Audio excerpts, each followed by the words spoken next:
Petua rambut. Baik, dengar. Petua rambut. Besok orang yang mana yang rambut dia macam saya salah, saya malas satu orang, saya malas nak buat dah. Rambut saya gugur ke beruban kan, saya malas peduli lah kan. Anak dah 7 dah, tak peduli lah dengan rambut-rambut ni.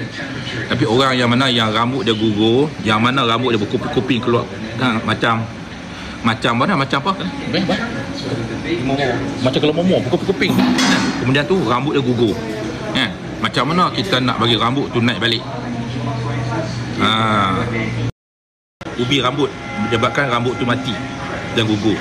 Baik, macam mana kita nak buat yang mana pakai kalam maya tu supaya rambut kita tumbuh balik dan nak hilangkan dia punya apa nama sedak-sedak apa ya, kelomomo tu. Dengar, tulis, pegang buku, pegang pen, tulis.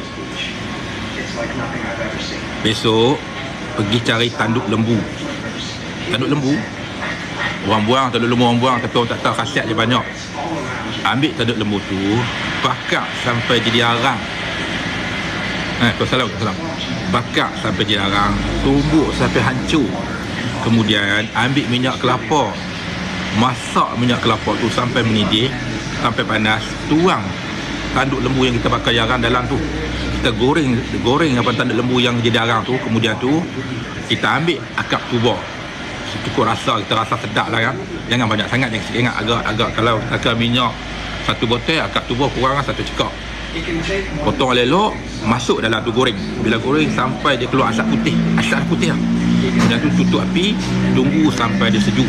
Bila dah sejuk, bila sejuk ambil minyak tu pakai di kepala. Lepas tu bila pakai di kepala, habis dia bagi basah tu kepala. Ambil kain tola, tudung kepala kita ni, tutup dalam setengah jam. Amalkan lebih kurang seminggu, insya-Allah kan. Rambut kita yang mana yang kalam maya yang makan ubi rambut tu akan mati dan rambut kita akan tumbuh balik. Itu betul tuan-tuan.